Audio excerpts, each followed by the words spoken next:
Hello guys, welcome to Vedant Patishale.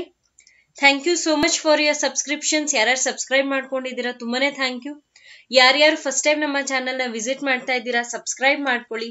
Subscribe ಮಾಡಿದ ನಂತರ bell icon ನ ಕ್ಲಿಕ್ ಮಾಡೋದನ್ನ ಮರಿಬೇಡಿ. ಯಾಕೆ ಅಂತಂದ್ರೆ ನಮ್ಮ ಚಾನೆಲ್ ಕಡೆಯಿಂದ ನಾವು ಪ್ರತಿ ಸರ್ತಿ ವಿಡಿಯೋ ಹಾಕ್ದಾಗ್ಲೆಲ್ಲ ನಿಮ್ಗೆ ಅದು ಸಿಗುತ್ತೆ ಅಥವಾ ನೀವು ನೋಟಿಫೈ ಆಗ್ತೀರಾ. ಹಾಗಾಗಿ ನೀವು ಬೆಲ್ ಐಕಾನ್ ನ ಕ್ಲಿಕ್ ಮಾಡ್ಬೇಕಾಗುತ್ತೆ. ನಿಮಗೆ ನಮ್ಮ ವಿಡಿಯೋಸ್ ಇಷ್ಟ ಆಗ್ತಾ ಇದ್ದಲ್ಲಿ ಅದಕ್ಕೆ ಲೈಕ್ಸ್ ನ ಪ್ರೊವೈಡ್ ಮಾಡಿ. ನಿಮ್ಮ ಫ್ರೆಂಡ್ಸ್ ಯಾರ್ಯಾರು ಕಾಂಪಿಟೇಟಿವ್ ಎಕ್ಸಾಮ್ಸ್ ತಗೊಳ್ತಾ ಇದ್ದಾರೆ ಅವರ ಜೊತೆ ನಮ್ಮ ವಿಡಿಯೋಸ್ನೆಲ್ಲ ಶೇರ್ ಮಾಡಿ. ಓಕೆ, ಸೊ ಇವತ್ತು ನಾನು ನಿಮ್ಗೆ ಹೇಳ್ಕೊಡಕ್ಕೆ ಬಂದಿರೋಂತಹ ಕಾನ್ಸೆಪ್ಟ್ ಅಥವಾ ನಿಮ್ಮ ಜೊತೆ ನಾನು ಡಿಸ್ಕಸ್ ಮಾಡಕ್ಕೆ ಬಂದಿರೋಂತಹ ಕಾನ್ಸೆಪ್ಟ್ ಯಾವ್ದಾಗಿದೆ ಅಂದ್ರೆ SDA FD ಗೆ ಸಂಬಂಧಪಟ್ಟಿದ್ದಾಗಿದೆ. ಓಕೆ, ಸೊ ನಾನು ಈಗಾಗಲೇ ನಿಮ್ಮ ಜೊತೆ ಮೆಂಟಲ್ ಎಬಿಲಿಟಿ ಕಾನ್ಸೆಪ್ಟ್ಸ್ ನ ಡಿಸ್ಕಸ್ ಮಾಡಿದೀನಿ. ಮುಂದಿನ ಸೆಷನ್ಸ್ ಅಲ್ಲೂ ನಾನು ನಿಮ್ ಜೊತೆ ಡಿಸ್ಕಸ್ ಮಾಡ್ತೀನಿ. ಇವತ್ತು ನಾನು ನಿಮ್ಗೆ ಅಂತ ತಗೊಂಡ್ ಬಂದಿರೋಂತಹ ಕಾನ್ಸೆಪ್ಟ್ ಯಾವ್ದಕ್ಕೆ ರಿಲೇಟ್ ಆಗಿದೆ ಅಂತಂದ್ರೆ ಸಾಮಾನ್ಯ ಜ್ಞಾನ. ಈ ಪರ್ಟಿಕ್ಯುಲರ್ ಕಾನ್ಸೆಪ್ಟ್ ಗೆ ಇದು ರಿಲೇಟ್ ಆಗಿದೆ. ನಾನಿಲ್ಲಿ ನಿಮ್ಗೆ 1997ರಿಂದ 2018 ಇಲ್ಲಿವರೆಗೂ ಏನೇನು ಕ್ವೆಶ್ಚನ್ಸ್ ಅಥವಾ ಕ್ವೆಶ್ಚನ್ ಪೇಪರ್ಸ್ ಅಥವಾ ಎಕ್ಸಾಮಿನೇಷನ್ಸ್ ನಡೆದಿದೆ ಅದರಲ್ಲಿ ಇದ್ದಿದ್ದಂತಹ ಪ್ರಶ್ನೆಗಳನ್ನ ನಾನಿಲ್ಲಿ ನಿಮ್ಗೆ ತಗೊಂಡ್ ಬಂದಿದ್ದೀನಿ. ಓಕೆ, ಸೊ ಒಂದೊಂದು ಸೆಷನ್ ಯಾವ ರೀತಿ ಇರುತ್ತೆ ಅಂತ ಎಕ್ಸ್ಪ್ಲೇನ್ ಮಾಡ್ತೀನಿ ನೋಡ್ಕೊಳ್ಳಿ. ಪ್ರತಿ ಸೆಷನ್ ಅಲ್ಲೂ ನಾನು ಪ್ರತಿ ವರ್ಷ ಏನೇನು ಎಕ್ಸಾಮ್ SDA ಮತ್ತೆ FDA ಸಪರೇಟ್ ಎಕ್ಸಾಮ್ ಏನೇನು ನಡೆದಿತ್ತು ಸೊ ಅದರಲ್ಲಿ ಇದ್ದಂತಹ ಪ್ರಶ್ನೆಗಳನ್ನ ನಾನಿಲ್ಲಿ ನಿಮ್ ಜೊತೆ ಡಿಸ್ಕಸ್ ಮಾಡ್ತೀನಿ. ಪ್ರತಿ ಸೆಷನ್ಸ್ ಅಲ್ಲೂ 15 ಪ್ರಶ್ನೆಗಳಿರ್ತವೆ. ಓಕೆ, ಸೊ ಈ 15 ಪ್ರಶ್ನೆಗಳನ್ನ ನಾನು ನಿಮ್ ಜೊತೆ ಡಿಸ್ಕಸ್ ಮಾಡ್ತೀನಿ. ಇದು ಹಿಂದಿನ ವರ್ಷದ ಪ್ರಶ್ನೆಗಳಾಗಿರೋದ್ರಿಂದ ರಿಪೀಟ್ ಆಗೋ ಚಾನ್ಸಸ್ ಇರುತ್ತೆ. Is this clear? Okay, so ಬನ್ನಿ ನೋಡೋಣ ಯಾವ ರೀತಿ ಸಾಲ್ವ್ ಮಾಡೋದು ಅಥವಾ ಯಾವ ರೀತಿ ಕ್ವೆಶ್ಚನ್ಸ್ ಇರುತ್ತೆ, ಆನ್ಸರ್ಸ್ ಏನಾಗುತ್ತೆ ಅದರದ್ದು ಅಂತ. ಓಕೆ, ಮೊದಲನೇ ಪ್ರಶ್ನೆ, ಮತದಾನದ ವಯಸ್ಸು 21ರಿಂದ 18ಕ್ಕೆ ಇಳಿಸಿದ 61ನೇ ತಿದ್ದುಪಡಿ ಅಂಗೀಕೃತವಾದ ವರ್ಷ. ಪ್ರಶ್ನೆಯಲ್ಲಿ ಏನಾಗಿದೆ ಅಂತಂದ್ರೆ ಯಾವ ವರ್ಷದಲ್ಲಿ ಏಜ್ 21 ಇಯರ್ಸ್ಗೆ ವೋಟಿಂಗ್ ಏಜ್ ಏನಿತ್ತು ಅದನ್ನೇ 18 ಇಯರ್ಸ್ಗೆ ಮಾಡಿದ್ರು, ಯಾವ ವರ್ಷದಲ್ಲಿ ಅಂತ ಕೇಳ್ತಾ ಇದ್ದಾರೆ.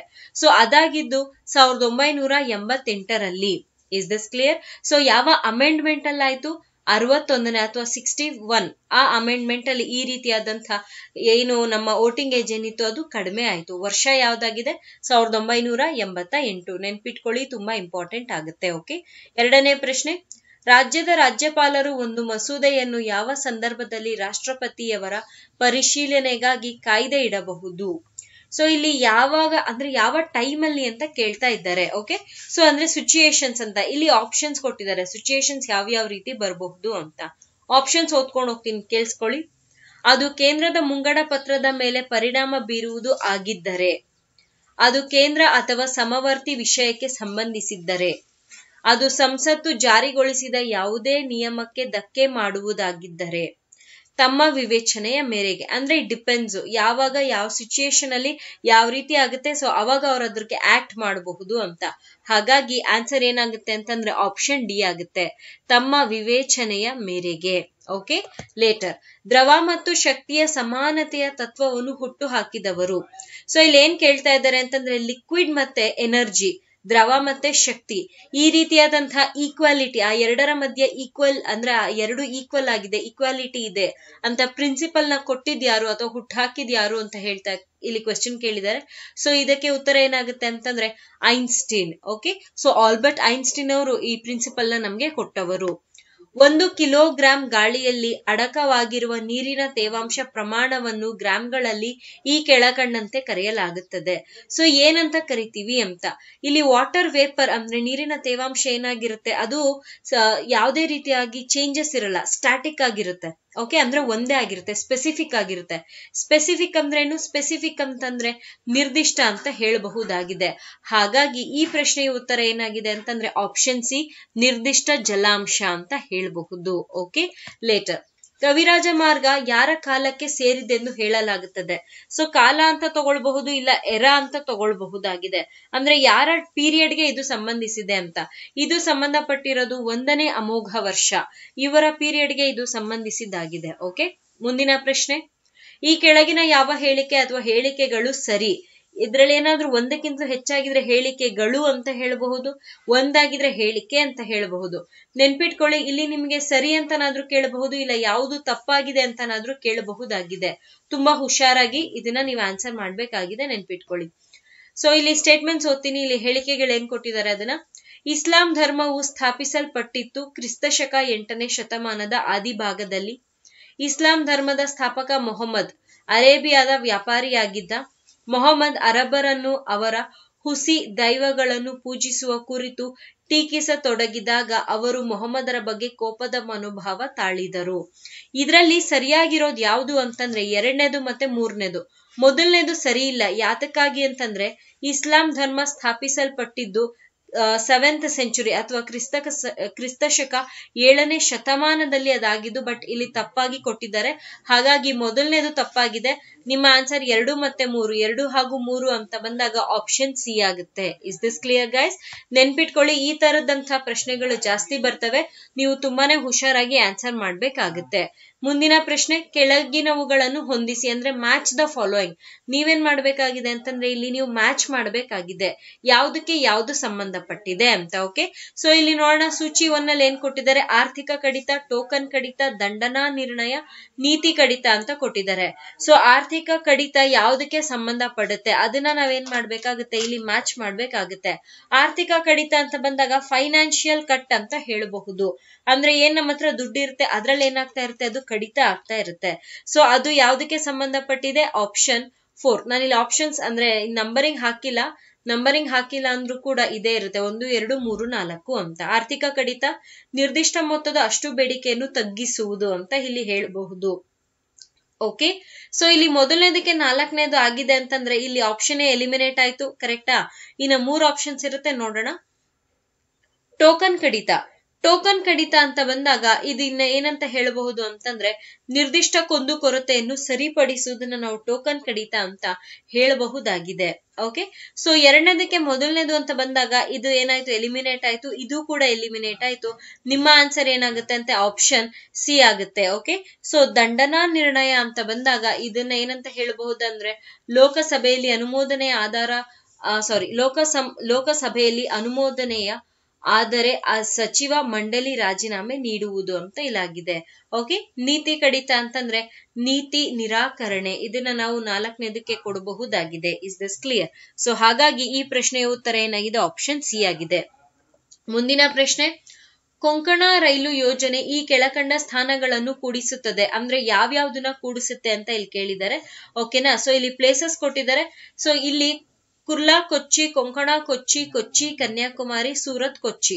ಸೊ ಇದು ಸಂಬಂಧಪಟ್ಟಿರೋದು ಯಾವ್ದಕ್ಕೆ ಅಂತಂದ್ರೆ ಕುರ್ಲಾ ಕೊಚ್ಚಿ ಮೊದಲನೇ ಆಪ್ಷನ್ ಆಗಿದೆ. ಬಹಮನಿ ಸಾಮ್ರಾಜ್ಯದ ಮೊದಲನೇ ರಾಜಧಾನಿ, ಗಮನ ಇಟ್ಟು ಕೇಳಿಸ್ಕೊಳ್ಳಿ, ಇಲ್ಲಿ ಕೇಳಿದರೆ ಮೊದಲನೇ ರಾಜಧಾನಿ. ಸೊ ಇದು ಮೊದಲನೇ ರಾಜಧಾನಿ ಯಾವ್ದಾಗಿತ್ತು ಅಂತಂದ್ರೆ ಹಸನಾಬಾದ್ ಅಂತ ಹೇಳಬಹುದಾಗಿದೆ. ಓಕೆ, ಇಲ್ಲಿ ಬರೀತಾ ಇದ್ದೀನಿ ನಾನು. ಇದನ್ನ ಹಾಸನಾಬಾದ್ ಅಂತ ಹೇಳ್ತಾರೆ, ಇಲ್ಲ ಹಸನಾಬಾದ್ ಅಂತ ಹೇಳ್ತಾರೆ, ಎರಡೂ ಕೂಡ ಇದು ಕರೆಕ್ಟ್ ಆಗಿದೆ. ಓಕೆ, ಸೊ ಹಸನಾಬಾದ್ ಅಂತ ಹೇಳಬಹುದಾಗಿದೆ. ಅದು ಸಂಬಂಧಪಟ್ಟಿರೋದು ಗುಲ್ಬರ್ಗಕ್ಕೆ. Is this clear?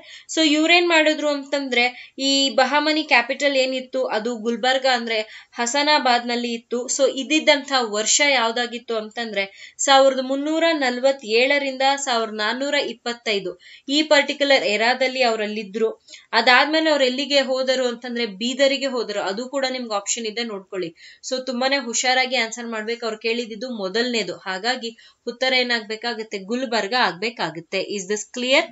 ಓಕೆ, ಮುಂದಿನ ಪ್ರಶ್ನೆ, ಶ್ರವಣ ಬೆಳಗೊಳದಲ್ಲಿ ಗೊಮ್ಮಟೇಶ್ವರನ ಪ್ರತಿಮೆ ಸ್ಥಾಪಿಸಿದ್ದು ಇವರ ಆಳ್ವಿಕೆಯ ಕಾಲದಲ್ಲಿ ಅಂದ್ರೆ ಯಾರ ಆಳ್ವಿಕೆಯ ಕಾಲದಲ್ಲಿ ಇದನ್ನ ಸ್ಥಾಪಿಸಿದ್ರು ಅಂತ ಇಲ್ಲಿ ಕೇಳ್ತಿದ್ದಾರೆ. ಸೊ ಇದು ಸ್ಥಾಪಿಸಿದಂತಹ ಅಂದ್ರೆ ಯಾವ ಟೈಮ್ ಅಲ್ಲಿ ಮಾಡಿದ್ರು ಅಂತಂದ್ರೆ ಗಂಗರು. ಓಕೆ, ಸೊ ಗಂಗರು ಯಾವಾಗ ಅಂದ್ರೆ ಆ ಡೈನಾಸ್ಟಿ ಯಾವಾಗಿತ್ತು ಆ ಟೈಮ್ ಅಲ್ಲಿ ಈ ಪರ್ಟಿಕ್ಯುಲರ್ ಆದಂತಹ ಏನು ಗೊಮ್ಮಟೇಶ್ವರನ ಪ್ರತಿಮೆ ಇದೆ ಅದನ್ನ ಸ್ಥಾಪಿಸಿದ್ದು. ಓಕೆ, ಲೇಟರ್ ವಾತಾವರಣದ ಯಾವ ಪದರದಲ್ಲಿ ಓಝೋನ್ ಇರುತ್ತದೆ? ಸೊ ಓಝೋನ್ ಅನ್ನೋದು ಅಟ್ಮಾಸ್ಫಿಯರ್, ವಾತಾವರಣ ಅಂದ್ರೆ ಅಟ್ಮಾಸ್ಫಿಯರ್, ಯಾವ ಲೇಯರ್ ಅಲ್ಲಿ ಇರುತ್ತೆ ಅಂತ ಇಲ್ಲಿ ಕೇಳ್ತಾ ಇದ್ದಾರೆ. ಸೊ ಅದಿರುವಂತಹ ಲೇಯರ್ ಯಾವ್ದಾಗಿದೆ ಅಂದ್ರೆ ಸ್ಟ್ರಾಟೋಸ್ಪಿಯರ್ ಆಗಿದೆ. ಸೊ ಸ್ಟ್ರಾಟೋಸ್ಪಿಯರ್ ಅಂತ ಬಂದಾಗ ಇನ್ಯಾವುದು ಅಲ್ಲ, ಅದು ವಾಯುಮಂಡಲ ಅಂತ ಇಲ್ಲಿ ಹೇಳಬಹುದಾಗಿದೆ. So stratosphere. Is this clear? So ಎರಡೂ ಕೂಡ ಒಂದೇ ಆಗಿದೆ. ಓಕೆ, ಮುಂದಿನ ಪ್ರಶ್ನೆ, ಭಾರತದ ಪೂರ್ವದತ್ತ ನೋಡಿ ನೀತಿಯನ್ನು look East policy. Okay, so ಇದನ್ನ ಜನಪ್ರಿಯಗೊಳಿಸಿದಂತಹ ಪ್ರಧಾನ ಮಂತ್ರಿ ಯಾರು ಅಂತ ಇಲ್ಲಿ ಕೇಳ್ತಾ ಇದ್ದಾರೆ. ಸೊ ಇದನ್ನ ಜನಪ್ರಿಯಗೊಳಿಸಿದವ್ರು ಯಾರು ಅಂತಂದ್ರೆ ನರಸಿಂಹ ರಾವ್ ರವರು ಈ ಪರ್ಟಿಕ್ಯುಲರ್ ಆದಂತಹ ಪಾಲಿಸಿನ ಎಲ್ಲರಿಗೆ ತಿಳಿಸಿದ್ರು, ಎಲ್ಲರಿಗೆ ಜನಪ್ರಿಯ ಅಂದ್ರೆ ತಿಳಿಲಿ ಅಂತ ಜನಪ್ರಿಯಗೊಳಿಸಿದ್ರು. ಓಕೆ, ಲೇಟರ್ ಹರಪ್ಪ ನಾಗರಿಕತೆಯ ವ್ಯಾಪ್ತಿಯಲ್ಲಿ ಕೆಳಗಿನ ಯಾವ ಪ್ರದೇಶಗಳು ಸೇರುವುದು? ಯಾವ್ಯಾವುದು ಸೇರ್ತವೆ? ಪಂಜಾಬ್, ಸಿಂಧ್, ಬಲೂಚಿಸ್ಥಾನ. ಎಸ್, ಈ 3 ಸೇರ್ತವೆ. ಕರೆಕ್ಟ್ ಅಲ್ವಾ? ಹರಿಯಾಣ, ಉತ್ತರ ಪ್ರದೇಶದ ಪಶ್ಚಿಮ ಭಾಗಗಳು. ಹೌದು, ಇದು ಕೂಡ ಸೇರ್ತವೆ. ರಾಜಸ್ಥಾನ, ಗುಜರಾತ್. ಹೌದು, ಇದು ಕೂಡ ಸೇರ್ತವೆ. ಎಲ್ಲ ಸೇರೋದ್ರಿಂದ ನಿಮ್ಮ ಆನ್ಸರ್ ಏನಾಗಬೇಕಾಗುತ್ತೆ? ಆಪ್ಷನ್ ಡಿ, 1, 2, 3 ಎಲ್ಲ ಕೂಡ ಇಲ್ಲಿ ಸೇರ್ತವೆ. ಓಕೆ, ಮುಂದಿನ ಪ್ರಶ್ನೆ. ಕೆಳಗೆ ನೀಡಿರುವ ರಾಜ್ಯಗಳೊಂದಿಗೆ ಪಟ್ಟಿ 1 ಮತ್ತು ಅವುಗಳ ಹಬ್ಬ ಅಂದ್ರೆ ಪಟ್ಟಿ 2 ಹೊಂದಿಸಿರಿ. ಸೊ ಮೊದಲನೇದು ರಾಜ್ಯಗಳು, ಪಟ್ಟಿ 2 ಬಂದು ಹಬ್ಬಗಳು. ಯಾವ ಪರ್ಟಿಕ್ಯುಲರ್ ರಾಜ್ಯದಲ್ಲಿ ಯಾವ ಹಬ್ಬಗಳ ಮಾಡ್ತಾರೆ ಅಂತ ಇದು ಪ್ರಶ್ನೆ ಆಗಿದೆ. ಓಕೆ, ಸೊ ತಮಿಳ್ನಾಡಿನಲ್ಲಿ ನಾವು ಆಚರಿಸುವಂತಹ ಹಬ್ಬ ಯಾವ್ದಾಗಿದೆ? ಪೊಂಗಲ್. ಓಕೆ, ಪಶ್ಚಿಮ ಬಂಗಾಳದಲ್ಲಿ ಅಂದ್ರೆ ವೆಸ್ಟ್ ಬೆಂಗಾಳದಲ್ಲಿ ಅವರು ತುಂಬಾ ಗ್ರ್ಯಾಂಡ್ ಆಗಿ ಆಚರಿಸುವಂತಹ ಹಬ್ಬ ಯಾವ್ದಾಗಿದೆ ಅಂತಂದ್ರೆ ದುರ್ಗಾ ಪೂಜೆ ಆಗಿದೆ. Is this clear? Okay, later. ಕೇರಳನಲ್ಲಿ ಆಚರಿಸುವ ತುಂಬಾ ದೊಡ್ಡದಾದಂತಹ ಹಬ್ಬ ಯಾವ್ದಾಗಿದೆ ಅಂದ್ರೆ ಓಣಂ. ಕರೆಕ್ಟಾ? ಅಸ್ಸಾಂನಲ್ಲಿ ಯಾವ್ದನ್ನ ಆಚರಿಸ್ತಾರೆ ತುಂಬಾ ಗ್ರ್ಯಾಂಡ್ ಆಗಿ ಅಂತಂದ್ರೆ ಬಿಹು. ಓಕೆ, ಸೊ ಇಲ್ಲಿ ನೋಡೋಣ. ಆಪ್ಷನ್ ಎ ಗೆ ಯಾವ್ದಿರ್ಬೇಕು? 4ನೇದಿರ್ಬೇಕು. ಎಸ್, ಆಪ್ಷನ್ ಇಲ್ಲಿದೆ. ಆಪ್ಷನ್ ಎ ಇದೆ, ಅದಾದ್ಮೇಲೆ ಸಿ ಇದೆ. ಬಿ ಮತ್ತೆ ಡಿ ಎಲಿಮಿನೇಟ್ ಆಗಿದೆ. ಅದಾದ್ಮೇಲೆ ಪಶ್ಚಿಮ ಬಂಗಾಳ ಬಿ ಎಗೆ 1ಗೆ ರಿಲೇಟ್ ಆಗಿರ್ಬೇಕು. ಸೊ ಬಿ ನೋಡ್ಕೊಳ್ಳಿ, ಇಲ್ಲಿ 1ಗೆ ರಿಲೇಟ್ ಆಗಿದೆ, ಇಲ್ಲೂ ಕೂಡ 1ಗೆ ರಿಲೇಟ್ ಆಗಿದೆ. ಹೌದಲ್ವಾ? ಇನ್ನ ಎಲಿಮಿನೇಟ್ ಮಾಡಕ್ ಆಗಿಲ್ಲ. ಕೇರಳ ಓಣಂ ಸಿಗೆ 2 ಇರ್ಬೇಕಾಗುತ್ತೆ, ಸಿಗೆ ಇಲ್ಲಿ 3 ಇದೆ. ಹಾಗಾಗಿ ಇದು ಎಲಿಮಿನೇಟ್ ಆಯ್ತು. ನಮ್ಮ ಆನ್ಸರ್ ಏನಾಗ್ಬೇಕಾಗಿದೆ? ಆಪ್ಷನ್ ಸಿ ಆಗ್ಬೇಕಾಗಿದೆ. ನೆನ್ಪಿಟ್ಕೊಳ್ಳಿ, ಮ್ಯಾಚ್ ದ ಫಾಲೋಯಿಂಗ್ ಅಲ್ಲಿ ಅವ್ರು ಏನ್ ಬೇಕಾದ್ರೂ ಕೇಳ್ಬೋದು. ಕರೆನ್ಸಿ ಕೇಳ್ಬೋದು, ಫೆಸ್ಟಿವಲ್ ಕೇಳ್ಬೋದು, ಗವರ್ನರ್, ಚೀಫ್ ಮಿನಿಸ್ಟರ್ ಇಲ್ಲ ಪ್ರೈಮ್ ಮಿನಿಸ್ಟರ್ ಅವ್ರ ಇದ್ದಂತಹ ಪೀರಿಯಡ್ ಇರ್ಬಹುದು, ಏನ್ ಬೇಕಾದ್ರೂ ಕೇಳ್ಬೋದು.